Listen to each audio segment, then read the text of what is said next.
morning, Good guys. morning. Good morning. Good morning, netizens. My name is Neil Patrick. I am Lexter Martinez. And I am John Mhm. Patrick Puli. Yeah, this is the bottom line segment podcast of Group 6. Joshua, partner, good morning.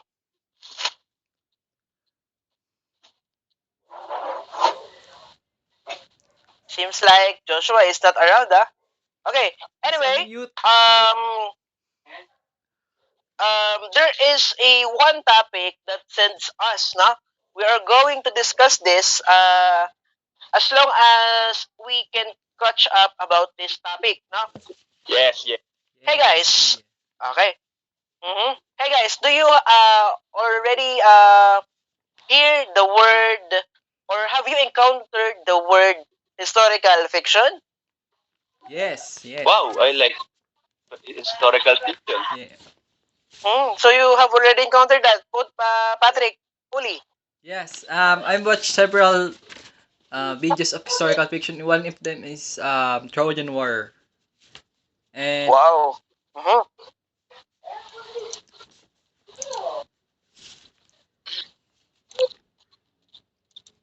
Yeah, Trojan War is a kind of historical fiction, no? yes. That's a good thing. That's a good thing. That's a good thing to share. Uh, yeah, Lexter. Yeah. Do you want to say something? Then about historical fiction. Mm-hmm. Um, historical for me. Historical fiction is historical genre. It's a story you Mm-hmm. don't. If this story Genre. Uh-huh. Mm-hmm. is just silly.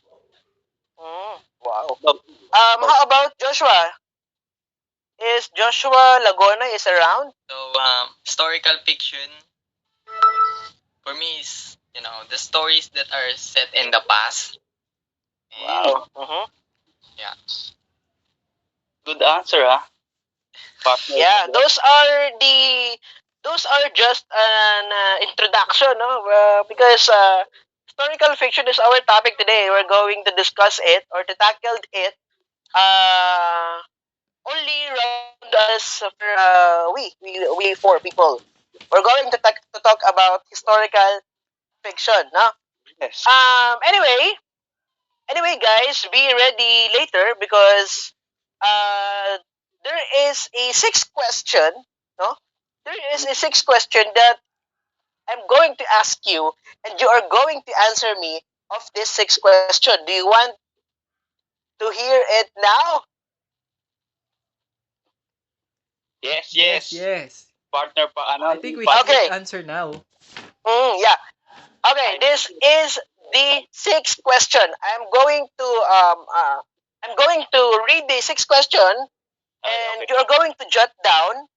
Yeah, you are going to jot down, or you're going to reserve. No, you're going to reserve your answer as long as you can answer these six questions. Okay. Number one, do you like historical fiction genre? Wow, that's a great question, huh? And if you like historical fiction, why do you like? And if not, what do you think is the problem with the genre? Wow. That's just a first, yeah, that's just a first question, huh? Then the second one, what makes good historical fiction? Wow, a great question. You know what? That is one of the best question I've read here in six question. Huh? What makes good historical fiction?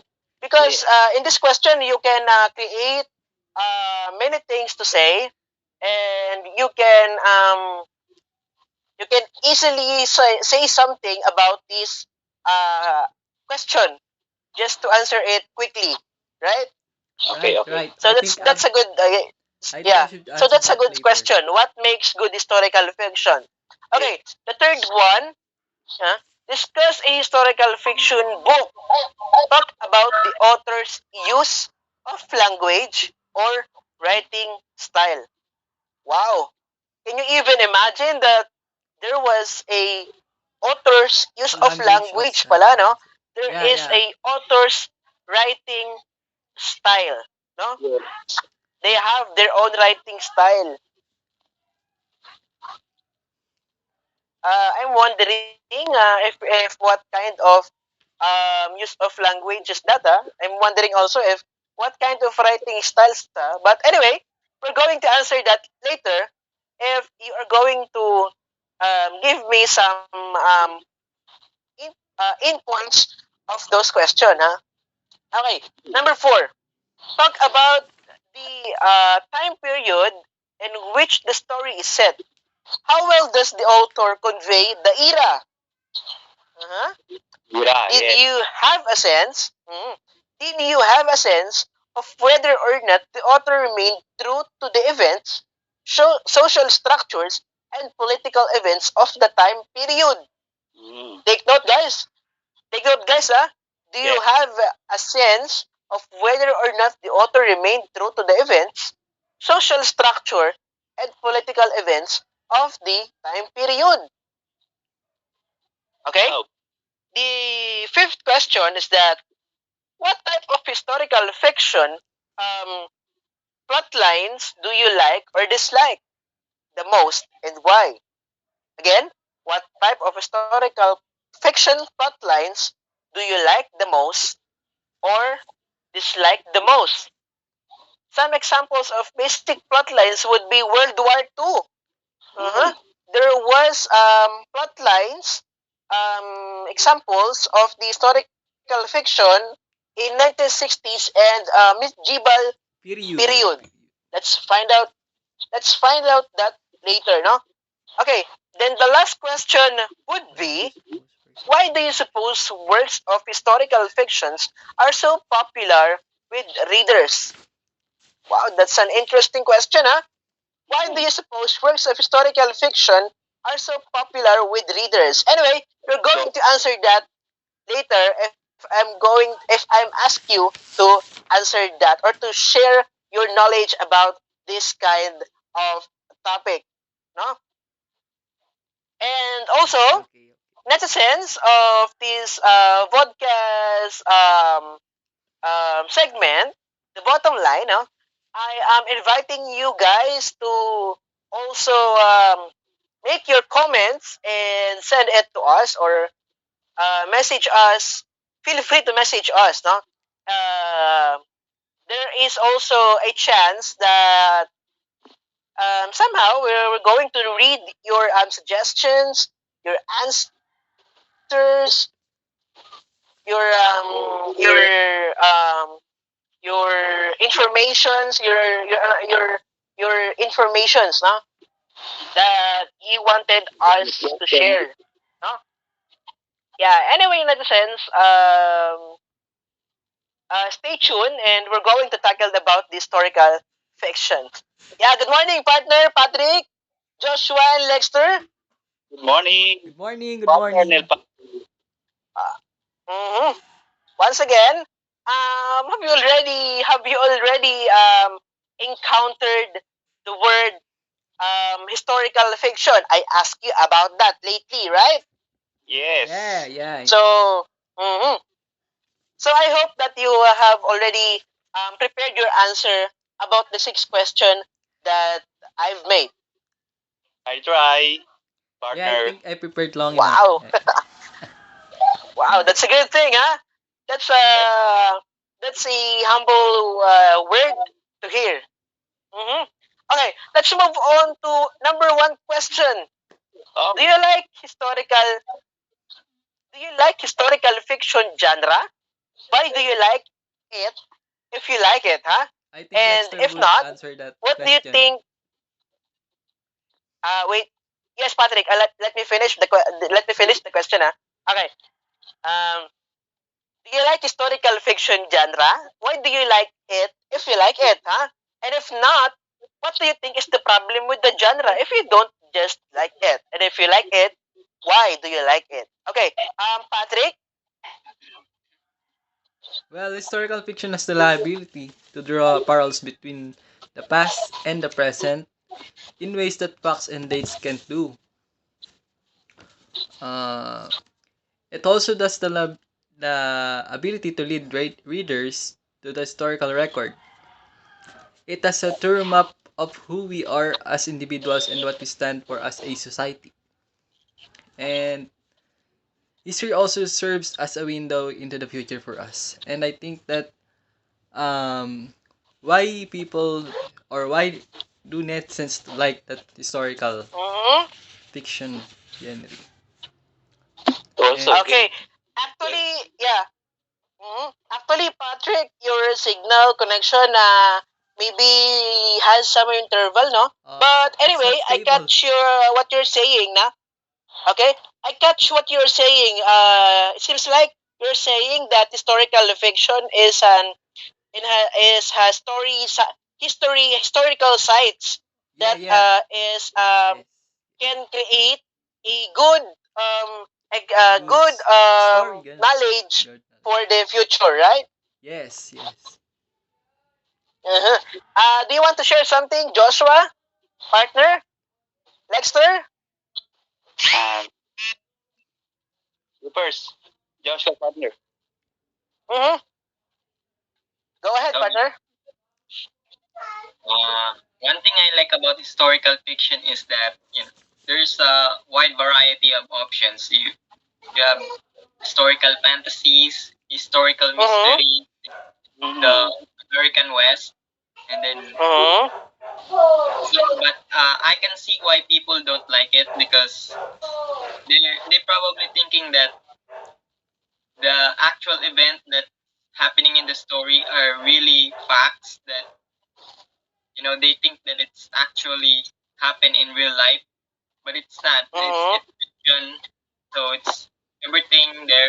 The dialogue, the actions are just fiction. So that's what separates historical fiction from non-fiction history. Mm-hmm. Wow, that's a loud and clear statement, Joshua. Yeah. That seems to be the clear statement that cannot be conclude to have another information because that is the clear way of delivering your statement. Huh? Yes, Lex. Um, for me, Anil Patrick, I'm nervous, but game. Read Why do you say so? Why are you so nervous? We're just because for here, and the netizens who watch us. because Anyway, you're anyway, don't be nervous because the netizens would be great if we can share those of our knowledge about this question, and also the netizens could also um, gain some of the information, whether they gain or they have something to tell us. Huh? That's why thank I'm opening the netizen. Yeah. thank you. That's why I'm open up to the netizens that they can freely message us, no, to give their insights about the topic we have tackled. Anyway, go ahead, Alex. What do you want to share? For me, I think partner Neil, um, Mm-hmm. reader historical fiction is transported to a different time and place, and then whether Mm-hmm. we or imagine. While historical fiction frequently involve real person and events, it Mm-hmm. also provides So yes, the main point here kasi is that do you like historical fiction genre or not? um, genre, but Do you but like? Do you like historical fiction or not? yes, but not theory Mm. about Mm. fiction, non-historical Okay. fiction, and then it also provides the fiction writer with numerous opportunities to craft an entire new story. Mm-hmm. Genre is a story you and theory about the story. Mm-hmm. Okay, let's move on to the second one question, huh? Anyway again, huh? I'm calling the netizens that you can freely message us to give some information that you would want to share with us, no? In this segment, the bottom line. Okay? Okay, anyway, let's move on to the second question. What makes good historical fiction? Partners? Yes, Lex? Huh? Historical. Okay, historical fiction is a type of literature Yes, Patrick. in which the Mm-hmm. protagonist lives in the past, and Mm-hmm.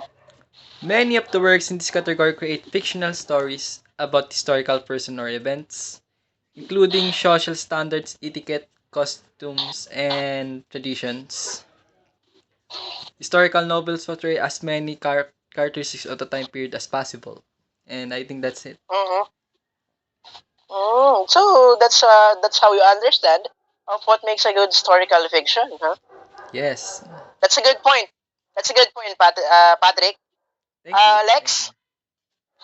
Um, many the make what makes good historical fiction, and there's Mm-hmm. so many historical fiction stories as a for us to know about Chief Jacob, about the story about Jacob Arroyo, about books, Neil Parker. Jacob Arroyo tells the parallel stories of young inventor in the clairvoyant dog in 1913. In 1913, in both lives that are drawn to the landmark Colorado Street Bridge. Uh-huh. Suicide Bridge. The bridge suffered later collapse during construction but still open to fanfare. This is Mm-hmm. an example about story fiction, not, not true but theory. Mm. So that is example of historical fiction that makes Yes. good historical fiction. Yes. Okay. So Joshua, do you want to share something or it's okay? So okay. So Okay. I'll just say it's it's just like what Patrick said. Uh, Mm-hmm. Historical fiction. It's good when it's captured the details of the time period as accurately as possible, Yeah, yeah, yeah. including Mm. social norms, manners, and costume traditions. Yeah, Uh, yeah. it also promotes multiple perspectives. It's important to represent their different characters through historical fiction so that we don't make the same mistakes that they did in the past. Wow, that's a good point, huh? Okay. Anyway, let's move on to the third question.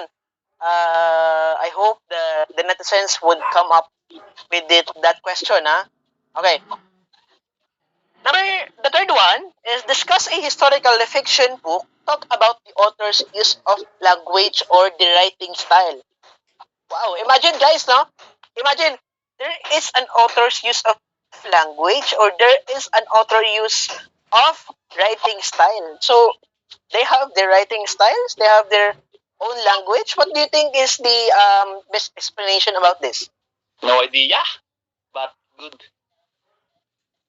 partner Neil. Mm-hmm. But a good Yeah, question. that's a good point, That's a good point of question, kasi Yes. if we're going to think about the question, there is a author's use of language or there is their own writing style when it comes to historical fiction. What do you think is the best explanation about this kind of question, Patrick? Well,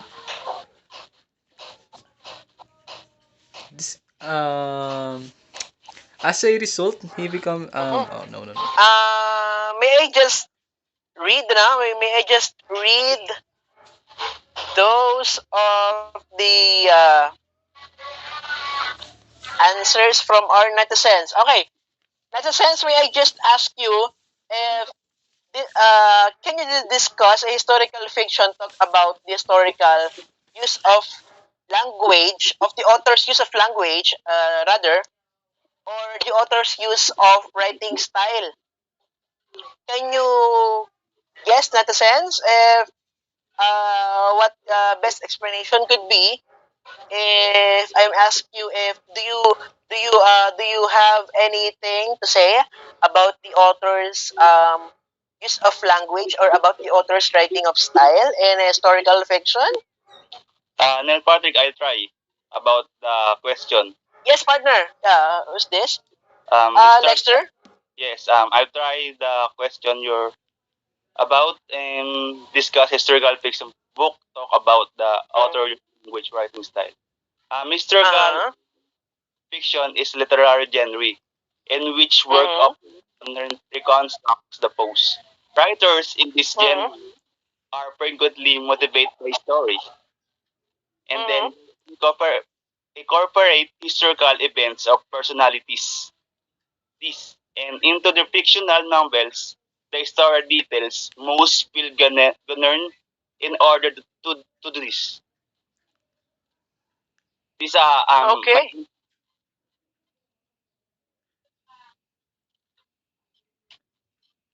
Mm-hmm. Well, I have one too. It's a historical story. During the Trojan War, Achilles is warned he will die as a result. He becomes enthralled with the things he'll be leaving. Social status, military rank, renown, and reputation are all examples of honor in Greek society. The main theme of this book is Achilles' honor the fates can see the future and know how the conflict will make him famous. So he believes he is entitled to honor, mistaking it for pride and violence in the process. However, the author demonstrates to her readers that the dishonorable methods used by Achilles and the rest of the Greek army demonstrate that there is no such thing as true honor in battle. And I think that's it.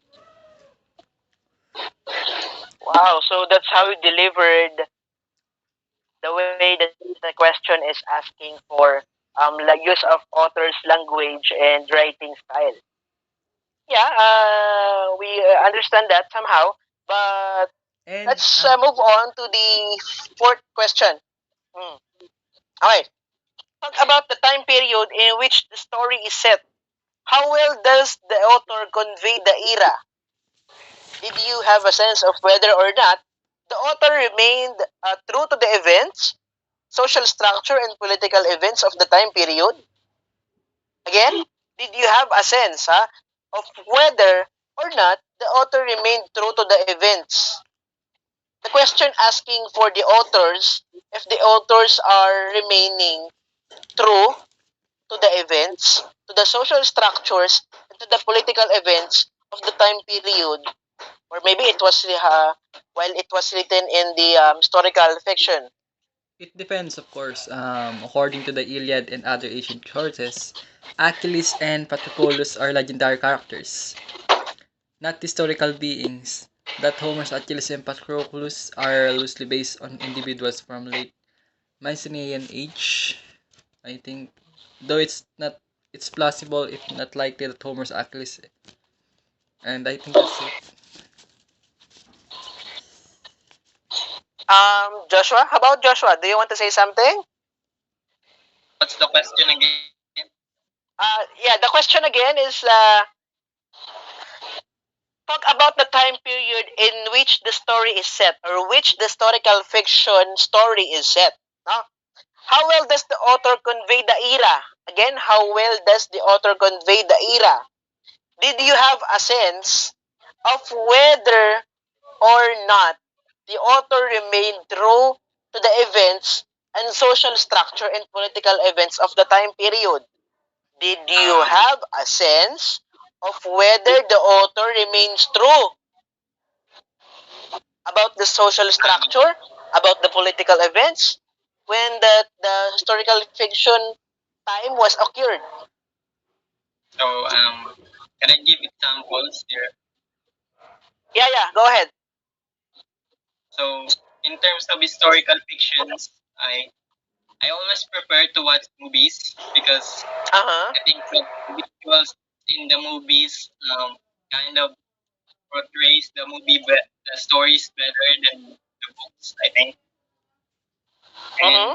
some of my favorites are Dunkirk by Christopher Nolan the, Mm-hmm. Wow, the Christopher Nolan, huh? 1917, Mm-hmm. yeah, and The Last Samurai. So I think those movies really did convey the era very well, the time period, the social structure, and the political events very well.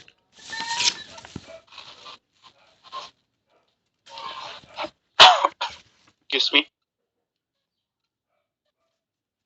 Yeah, Lex, do you want to share something, or do you have some of the ideas?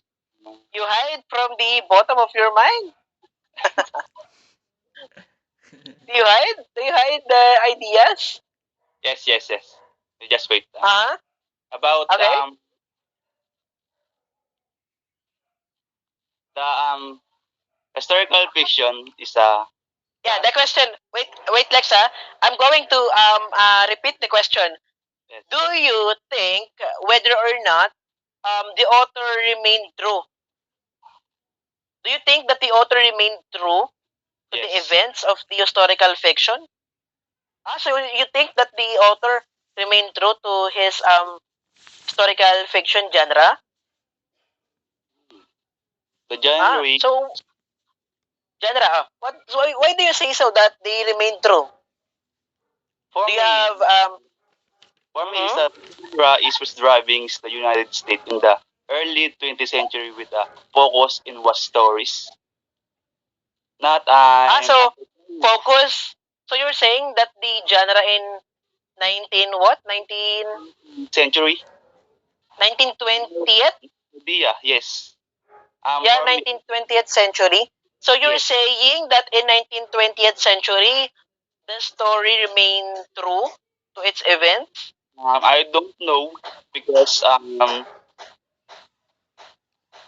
But I'm asking you a while ago that if you believe that they remain true to the social, to the events of the story, to the nature of the story. But you say that yeah, they remain true about the story they had to make. That's why I'm asking you if why do you say so that they remain true to their story? about about the story. The genre is driving. I don't know part because no no idea. Yeah. Anyway, the question is already answered din na already naman kila Jen Patrick Pooley and Joshua Lagono, partners. However, Lexter is finding a difficulty in putting some of the information or the what they call this karagdagang information or the um what's that?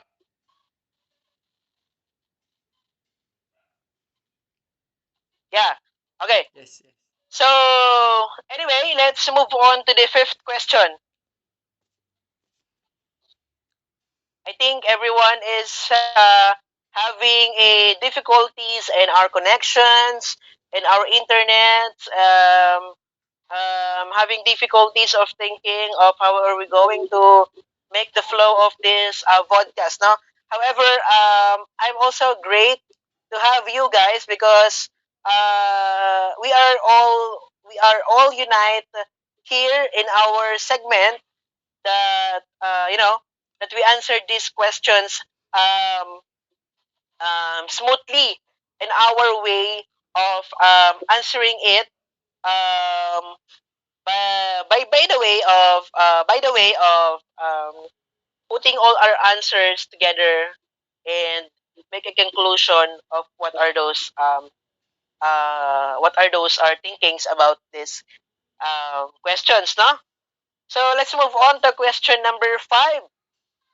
What type of historical fiction plot lines do you like or dislike the most, and why? Some examples of basic plot lines would be World War II and 1960s and medieval period. Okay, the question is easily asked this. Okay, what historical fiction plot lines do you like or dislike the most, and why?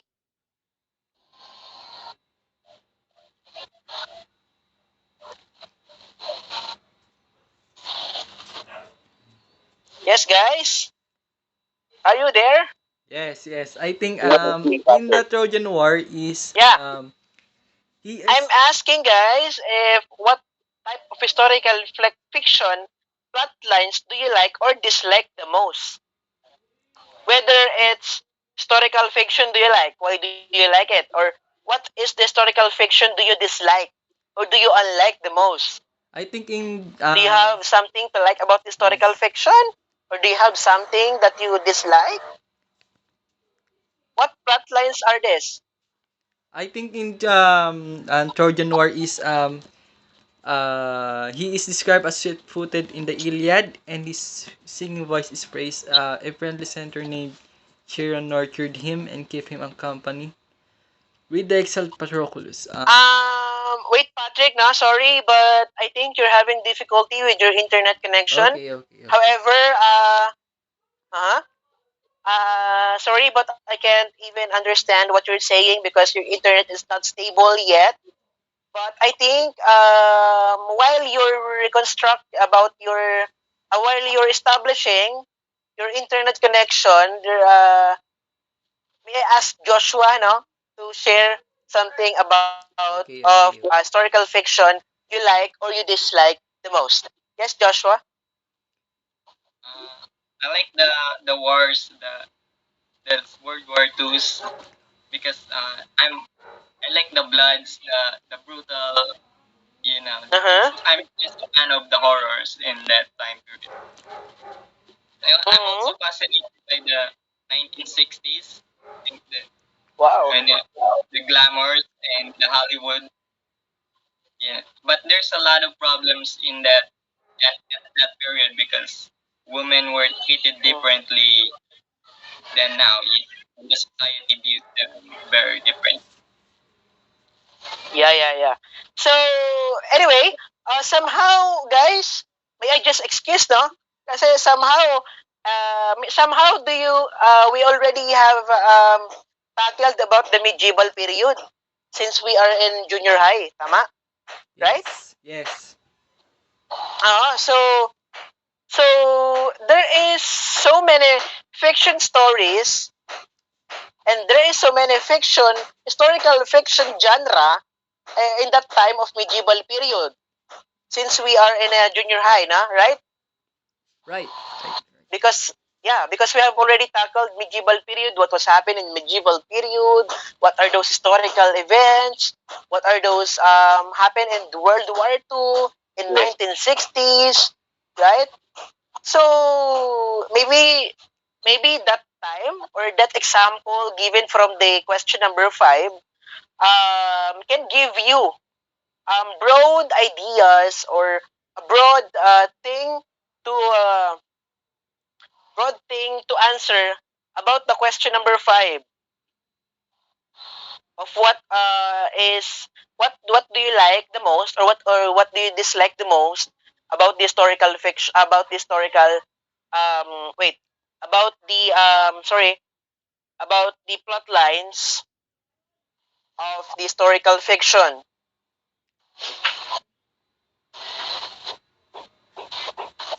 Yeah, Patrick, do you want to say something? As I say earlier during Trojan War, Mm-hmm. he was the finest warrior and most beautiful of his generation, born to King Mm-hmm. Peleus and the sea nymph Thetis, and he is described as swift-footed in the Iliad, and his singing voice is praised. A Mm-hmm. friendly centaur named Chiron nurtured him and kept him company with the exiled prince Patroclus. He was given the Mm-hmm. option of a long life in obscurity as a youth or a short life and renown. And I think this is about during Trojan War, and I think that's Mm-hmm. it. This is all about during Trojan War. Wow. Exactly. That's the accurate plot lines that the that the fifth question wants to have. No, that is the plot lines, right? That Yes, is the yeah, plot yeah. lines that you like the most, right? Yes, yes. That is the plot About line the I like. story of about the Tro- story of Trojan War. yun, Trojan Wars. Yeah, yeah. Mhm. Mm. That is the plot lines, huh? Yeah, You yeah. give an accurate answer to that responsive question. Okay, and now we're going to answer the sixth but the last question. Okay, why do you Yes. suppose? Yeah, why do you suppose, guys, that works of historical fictions are so popular with readers? Again, why do you suppose works of historical fiction are so popular with readers?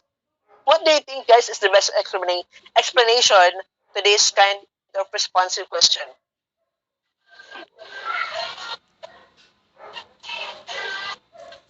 Yes, Josh?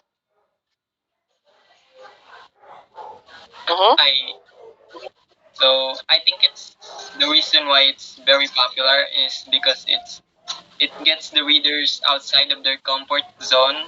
So when they're reading Mm-hmm. something from different times, they, Mm-hmm. it broaden their horizon of how people can view the society differently. Where in Mm-hmm. different times, the yourself is more important, but right now the society is more important in today's. So and then it's very vital to read historical fiction because you understand the how people can view differently the society. And yeah. Oh, that's a good point. That's a good point that you have that you share. That's a good point, and that's the explanation about the historical fictions are so popular with the readers. That responds to the question accurately. Um.